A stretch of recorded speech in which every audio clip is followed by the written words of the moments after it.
People of the world, spice up your life. Ah. Good time, shake it to the light. I could actually go all day. I seriously could, Carl. Really? How fun that would be to live with. Hey! No one's complaining.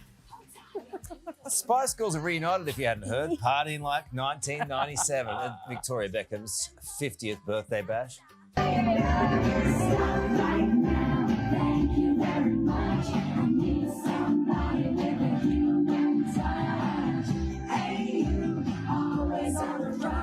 Slow it down, baby, gotta have some fun. This is horrific. Yes! I will not stop right now. Sammy Rubin. Oh, Sammy, I just wish I was there. Oh. Our invitations were lost in the mail. Totally. That's why you weren't invited. Hey, that's not fair. I would have been the life of the party, Sammy. Oh. It looked rocking. Oswald's in London. It's 1997 all over again in 2024. Victoria Beckham turns 50. David Beckham is younger, 2 years younger. He threw the big party, and I guess it was not clear that all the Spice Girls were going to be there, but they all were there. And once there, a fantastic version of Stop. They performed live, and then you can see the girls all together. Other members of the Spice Girls have longed for this full reunion for a very long time, and maybe this lights the match to have the whole group really take it on the road. Look how happy David. Looked like they had multiple rooms, multiple themes going on. I mean, it looked like a proper party. Tommy Cruise was there dancing on couches. I mean, it was all very good. So what is the likelihood, Sammy Rubin, in all of your decades of experience in La La Land, you've seen the teasing of this over the years. What do you think? Is it on the cards or not? Well, I tell you what, it absolutely lights the fuse. There's no question the fact that they enjoy each other's company so much that fans like Sarah, who clearly knows the complete discography backwards and forward, well, it's not long. excited about it. Oh, God! It was like the anthem of every woman's youth. Right, the anthem of every woman's youth. And you know what? Every woman wants to see it. And as we have talked about before, Taylor Swift being the primary example, live performance is everything. Could these five book a world tour tomorrow? They could. So I think there's great interest amongst the others. Posh was always the one who made it more difficult. She was the one least interested. Maybe she's more interested now. Well, she was the least interested in making any more money than what she already had. But she didn't have to go out the door. That's right. She doesn't need to. That's right. All right. So it's on the cards. You anticipate an announcement in the next few weeks is what you're saying. Well, I tell you what's going to happen now, they're going to get formal offers from promoters. People are going to say, this is so great. And then is there either a number or a schedule that motivates? In other words, hey, everybody, 10 million apiece, 20 million apiece, are you interested? And we won't make it so hard on you. We can do it, X number of days in X number of countries, etc.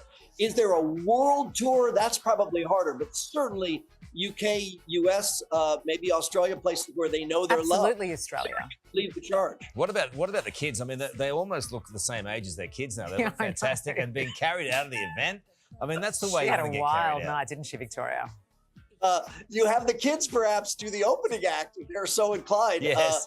Obviously, I mean, that would be really something. But I think at the same time, most people remember the Spice Girls most fondly pre-kids for everybody. So maybe you don't need to bring them on stage. Also, look, the other big news is Tay-Tay's new album is out. And I want to talk about that because... you love it, don't you? The Dead Poets Society, isn't it something?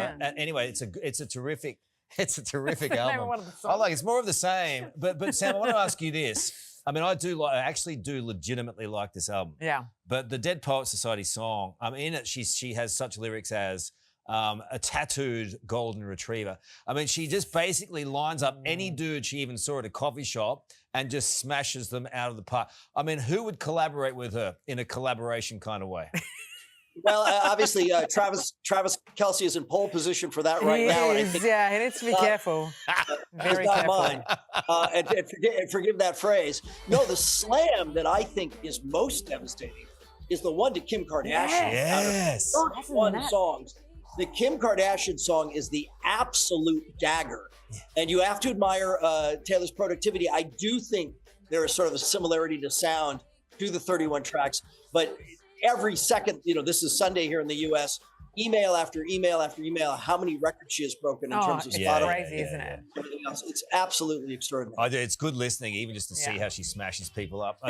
Thank you so much, Sammy. We love your work, big guy. Ew. Welcome back. Brookie is in Bowral in the New South Wales Southern Highlands with her entertainment this morning. Brookie, good morning. Why, thank you, Lord Carlos.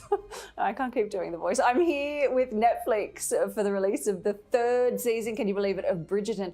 They've taken over the whole town of Bowral in New South Wales. It looks absolutely incredible. We checked out the press shop for a themed coffee.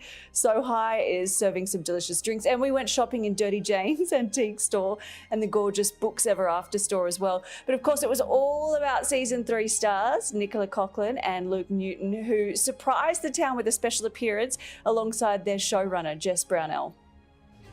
Mate, do you feel like you're in Bridgerton right now? How good does it all look? It looks incredible, it's so beautiful, and everyone's done so well, dressed up. I swear I've seen my costume here, so I'm gonna have a word with the costume department. I think they've been lending them out. I can't grasp where we actually are, because also we had to keep it secret that we were coming here. So literally we were in Sydney for 2 days being like, no one look at us. Someone's like, are you? I was like, nope, I'm not, not at all, but it's very cool to be here. You must have a lot of pressure on your shoulders at the moment. I mean, everyone is so excited for season 3, aren't they? It feels that way. I feel really excited as well. It's pressure, but it's also such a privilege to work on something that so many people care so much about. And I'll have a bit more of our chat in a little while. And of course, season 3 premieres on Netflix on the 16th of May. Now, speaking of stars down under, Drew Barrymore has just announced she'll be making a trip our way this August. The actress will be headlining 2 special shows, one in Sydney on the 2nd before heading to Brizzy on the 3rd. The evening will include an in-depth chat about her life and career. It also features some very special guests. Tickets go on sale next Thursday, just in time for Mother's Day. In some big theatre news just in, guys, I can confirm this morning the Book of Mormon is making a big return down under. The musical comedy is set to play in Sydney's Capitol Theatre from July next year, almost 10 years after it broke ticket records in Melbourne. And you can visit the official website to sign up for the ticket waitlist now. And finally, it's the Spice Girls reunion we didn't know we'd be getting. Victoria Beckham and the gang all back together to celebrate her 50th in London.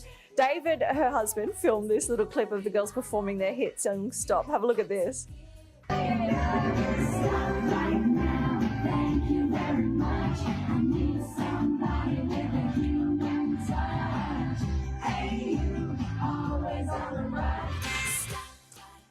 Vicky B was later carried out of the party by her husband as a piggyback. And they say chivalry is dead, guys, but not here in Bridgerton, in Bowral, or at Victoria Beckham's 50th birthday. No. Just put your little pinky up. Put your You've got to go the whole put your pinky up. in theme. There it is. I feel like Dr. Evil when I do that. Thank you, Brookie. Here are today's top stories. Hey there, Today fans. Sarah and... What's my name again? Oh my goodness, Carl. Hey, thanks for watching our YouTube channel, though. Subscribe now for more news, special reports, and amazing Aussie stories. And Carl misbehaving, Whoa, of course. that never happens. Always happens. What's she talking about?